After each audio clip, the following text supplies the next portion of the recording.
So let's move on to another topic that I've been thinking about for a while, and recently, by recently I mean today and yesterday, I've been watching a lot of van life YouTube, which weirdly seems to be a very popular section of YouTube. Is just people who live in non-traditional ways. Now, before we get on to like exploring that topic in more detail, let's talk about what that actually means. Just because it is a part of YouTube, what does that actually say about the society that we live in, that non-traditional means of living are so popular on YouTube?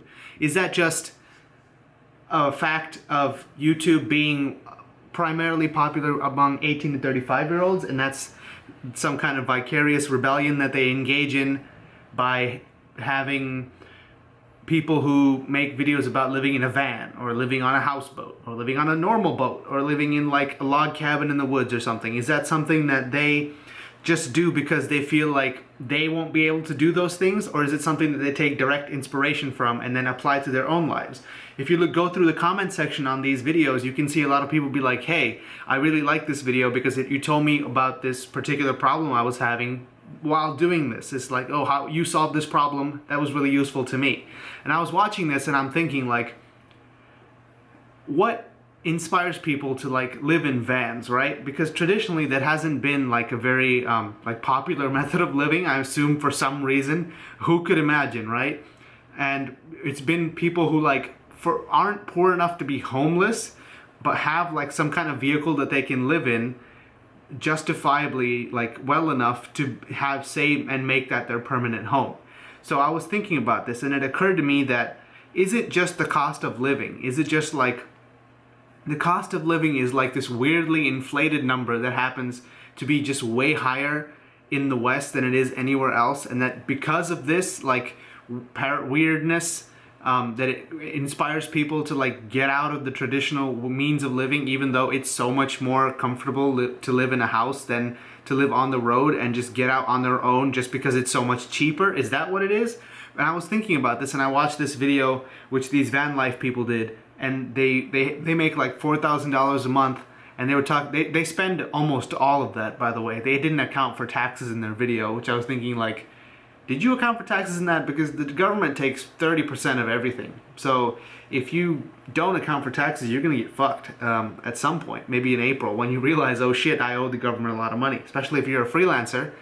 We can talk about that later. This is not an anti-government rant, by the way. I actually really like government. Not really like, I don't want to come, I'm agnostic. I'm government agnostic. So the point I'm trying to make is, this computer is really fucking loud. The point I'm trying to make is, people who are chasing like low cost of living, let me just break it down for you, okay? Living in a van isn't really the best way to live with the low cost of living. The easiest way to live with the low cost of living is to just not live in the first world at all, right? So like, these people were spending almost all of their earned income by living in a van. And I'm like, what freedoms are you affording yourself that this is justifiable to you? Because it doesn't seem to me to be very justifiable. You're making a decent enough income to live in a very good situation in most places, even in the US, and you're living in a van. Is it just for the freedom? Because if you have the kind of job that can be done from anywhere, why don't you actually go anywhere? Why don't you go to places that are further away from where you came from than just like Portland, if you grew up in Texas or whatever, which is, I think, specific to these people. And it occurred to me, like, do people just not think of that as a possibility? Is that what it is? Like, we hear stories of like people moving to Thailand, but we always like assume that that's some kind of like ulterior motive move. But you know how much cheaper it is to live in Thailand? It's like way cheaper, like unimaginably cheaper. So I don't have a frame of reference for Thailand, but I do have a frame of reference for India because I lived there for so long. And just as an example, a rent on maybe the cheapest apartment in the area where I live, Vancouver, in like Surrey or something, which is almost like an hour away from the city, would be, for like a 2-bedroom apartment, would be like $800 to $900 Canadian, which is like $750 US, something like that.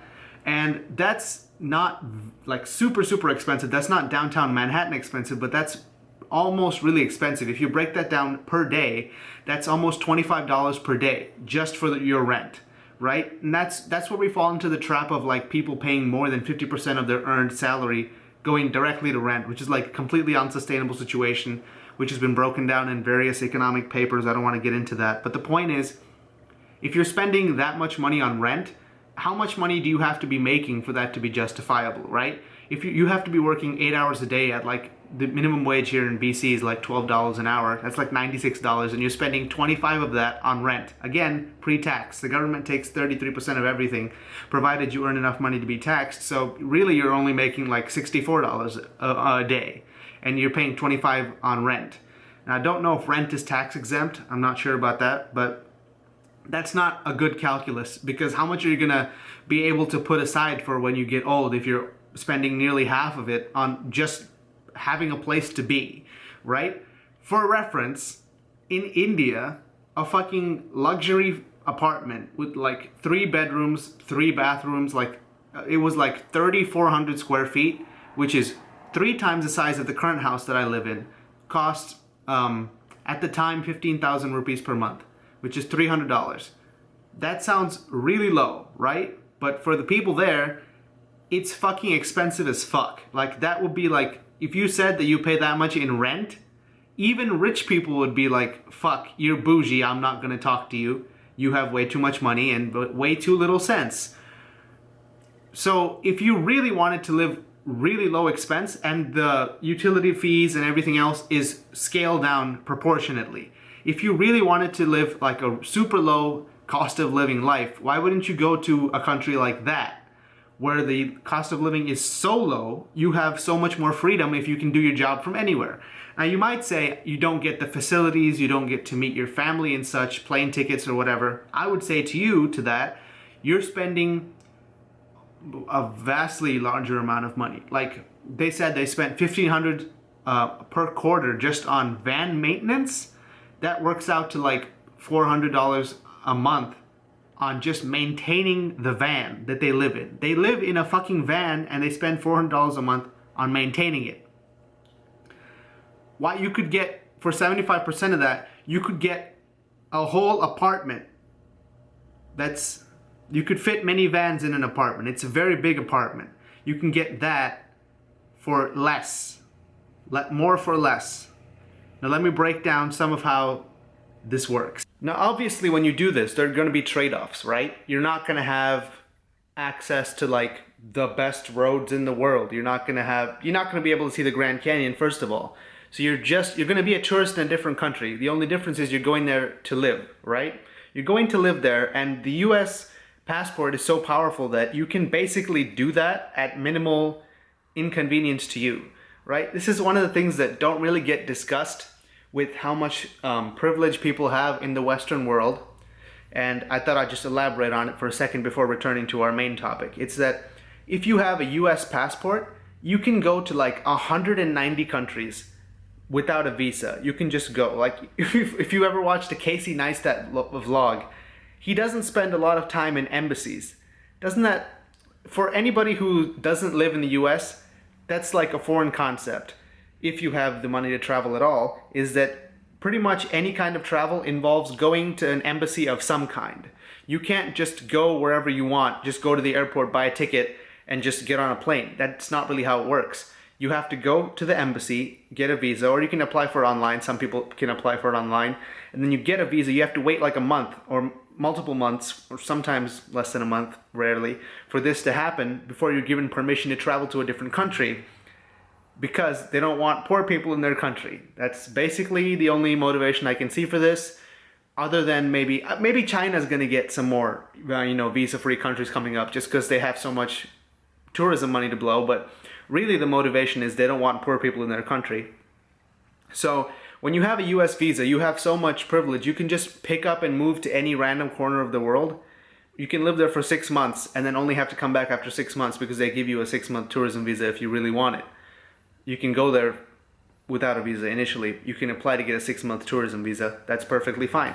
I've actually had a great aunt do this because her kids live in the US and she lives in India, and she does this. Okay. Back to the topic. What I was trying to say is the cost of living is so disproportionately high in the West when it really doesn't have to be, right? Think about all the amenities that you get by getting a house or any kind of residence, any kind of traditional residence. You get indoor plumbing, you get electricity, you get the cabling for telephone and internet, you get heating and AC in some places, you get you get a bathroom, which is very important. Obviously, everybody needs a bathroom. You get all these things, and they just come bundled with the house. You just accept that when you rent this space, you're also going to get all these other things, even though you didn't explicitly ask for them. They're just bundled, right? And that's like a fundamental assumption of the West, is that all these things are just necessary and that you can't have a house without them.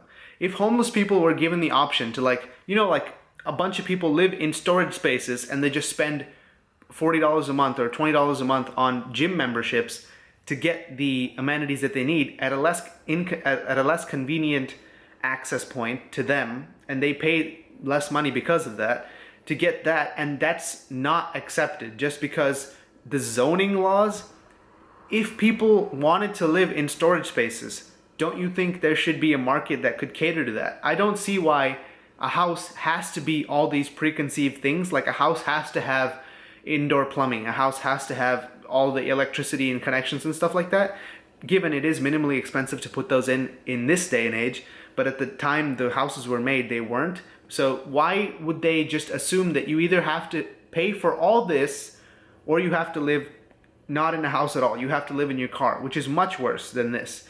Like, just having a permanent place where you can keep your stuff is very important. Like, even if you're working for like an under the table cash type job at like a restaurant washing dishes or whatever, you're still making a decent amount of money. You're still getting paid like $8 to $10 an hour, Canadian dollars. I don't know about under the table US work.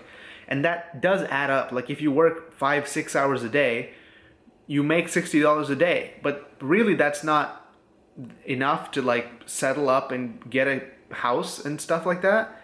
In Vancouver anyway, and that I'm inflating the salary as well because Vancouver is expensive to live in, so they pay more. But the point is, why isn't there that option available? And in a different way, there's also like the concept of grade A beef, but there's no grade B beef. Nobody is allowed to buy grade B beef, even though grade B beef is perfectly acceptable for human consumption, right? Like, there's an example I saw in like a food documentary of like people in apple farms. They only pick the perfectly round apples. They don't take apples that, like, sometimes a branch like limits its growth and it grows like a little like figure eight. They don't take those even though they're perfectly edible for some reason, just because they don't make as much money off it. I'm like, wait a second, there are people who don't have enough to eat. Can't we just take these and sell it to them at a heavily discounted price? Why can't we do that? Why is there an assumption that if you want to eat an apple, you can only eat this apple? You can only eat this like platonic apple, and there will be no other apple available. I don't care how much we lose money just by doing that. It doesn't make sense to me. It seems purposely exclusionary, which is not something I'm very fond of. So applying this to housing, the cost of living thing. The reason these places are so much cheaper is also because their currency is worth so much less, and there's so many more poor people there that the richness is scaled down to a place where it seems affordable for the American middle class, right? So the real reason I'm talking about this is cost of living now is like drastically different. And that's something that I'm trying to address in my own life, is that if I were to stay in Vancouver and try to get a job here and try to make ends meet, it would be basically impossible to even get that job, or it would take multiple years to find a job like that. And for me, the type of work that I want to pursue, it doesn't make sense to find a job that does that, because I would still be struggling to make ends meet doing this kind of job, just because the cost of living here is so high. But to me, it doesn't seem apparent that what benefits you get from living in a place like this are exponentially greater than living in a place which is in a developing country, for example. And there's actually a really good example of this in the 2008 remake of The Karate Kid, where Jaden Smith, I was going to say Jaden Smith's son, I meant Jaden Smith and his mom moved to China because it's cheaper to live there, and she got a job there. that's like so forward looking, because nobody was doing that at the time. Now more people move to China just because there are more economic opportunities there. You get paid less, but you also have to spend less because the cost of living is so low there. Okay, the point is, cost of living is this unapproachable, like unquestionable just fact that we accept in the society that we live in, that it has to be a certain amount. Like if you're not making $2,000, $3,000 a month, that it really isn't affordable for you to have your own house and your own apartment and to have your own life like that. Like there's no reason that that has to be the case. We see that in a lot of developing countries where the quality of life isn't really that much lower than what you get in Canada, in the US, in other Western countries. But the cost of living is like so much lower that it isn't justifiable. And one of the things that does this is just all these internal assumptions that we have that, oh, if you have a house, it has to be all these predefined things. It cannot be anything else. It has to only be these things.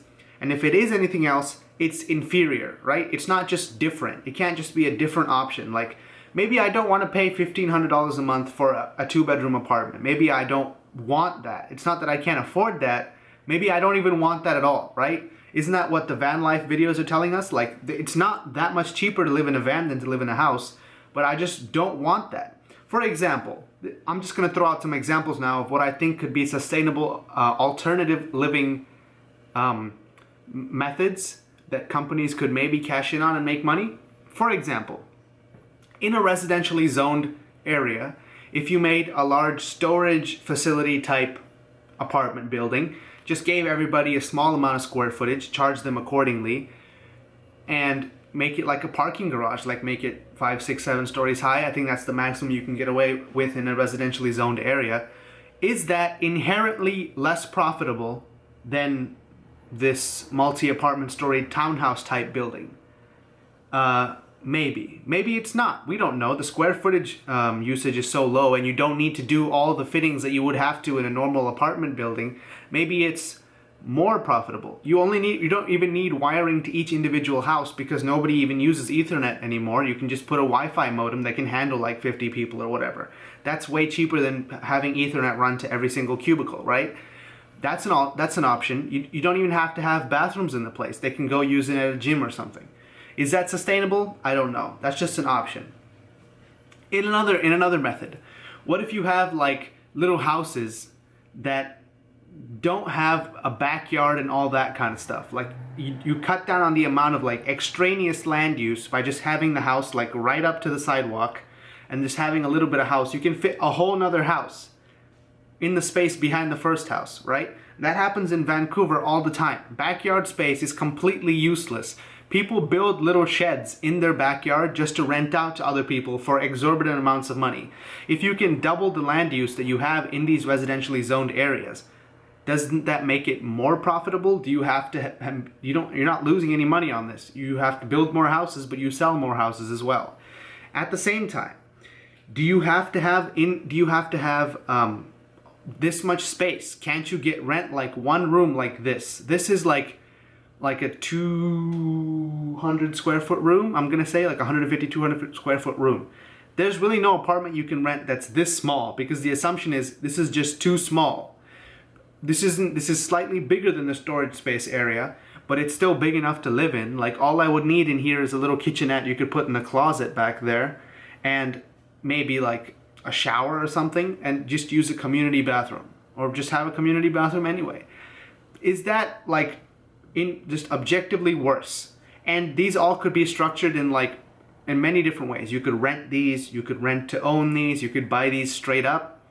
You could, which I haven't seen this anywhere, is Planet Fitness and like Anytime Fitness, 24/7 Fitness, all these like gym memberships have it so that wherever you go, you can have a gym that you can go to, right? Why isn't it the same with houses? Why do I have to be locked down to one location? I buy a house in this suburb, in this neighborhood, and I can never go anywhere else. This is the only place I'm allowed to stay. Why can't it be like, I buy a membership to your service and you just have all these like pre-furnished houses, standardly furnished houses everywhere that I can just go to. You might be like, wait, that's a hotel. It's not though. It's not Airbnb either. because you have to book those in advance. You don't just like control it. All I would have to do with this method is like look online and be like, hey, this location has like 5 free units. So that means when I go there, I should be able to get in, right? That could be like done with a reservation within the same day, whereas Airbnb, you need to give like half a week to a week. Airbnb is a completely different thing, which I don't like at all, which we'll get to later when I talk about the gig economy or whatever. And the point is, we should not be, it seems unsustainable to me, especially with like the amount that the gig economy is lowering the salaries. Like if you like graduated college in 1990, you could get relatively easily like a 48 to 60K a year job. If you try to get that job now, it's going to be absolute hell for you.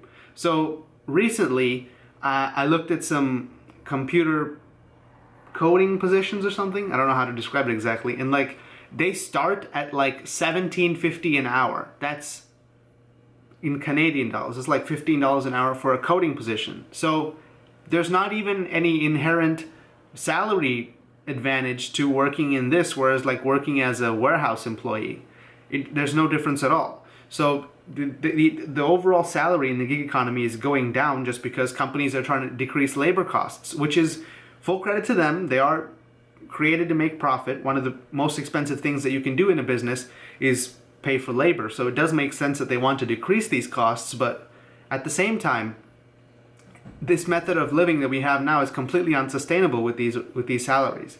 It doesn't make sense to me that we're only eating perfectly round apples when there are perfectly unround apples that are just as edible as the round ones. Why are we favoring this over that for no particular reason, just because it meets some platonic ideal of apple? Is that why our houses look the way they look? Because they meet some platonic ideal of house? Like it has to have a sprinkler, it has to have like 50 to 100 square feet of perfectly mowed grass, just unused space where you could fit 10 more people. It makes no sense to me that this is the way it is. And one of the things, like the cheapest option I want to see is I want this to be an option. I'm not saying that people have to live like this, but if they want to, this should be an option. In a lot of cyberpunk futures, they always have these little sleeping units where people, it's basically like a coffin, and you only go there to sleep, and maybe you have access to a bathroom as well. If you're working all day, isn't that really all you need? Some people are working 2 to 3 jobs a day. Why do they have to pay for a $2,000 a month house when they could pay like $50 or $400, $200 to live at this place? To just go there and sleep. Really, all you need is a place to sleep. You don't want to sleep on the street or in your car. You want a normal bed to sleep in. That's the motivation for getting a house in the first place. If you're working 16 hours a day sometimes to make ends meet, why aren't you trying to do that? Or that could be a good way to build up some savings. You live in this place for a year, you have 20 grand in savings. Wow, that's amazing. I'm not saying that these have to be the way we go forward, but why isn't this an option? I don't know. Cost of living just seems kind of like an unsustainable problem to me, because it's so much cheaper to live in one place than another place, simply because they don't have the same assumptions about what is required. Like for example, hot water, right? In the US, hot water heaters are always running. And that's like just an assumption that people take for granted, that you want to pay for all this hot water even when you're not using it. Your hot water heater is still using electricity for no reason. And in India and other places, you have to turn on the hot water heater 10 minutes before you take a shower. Is that an inconvenience? Yes. Is it a very broad inconvenience? Is it a very like demanding inconvenience that you just flip a switch before you take a shower 10 minutes before? You probably knew you were going to take a shower 10 minutes before you take a shower. And you save a lot of money just by doing that and by having a smaller water heater, because you don't need a ton of water heated all the time. Like, you can save expenses just by not having assumptions about what a house has to be. Okay, that's it for this one. On to the next rant.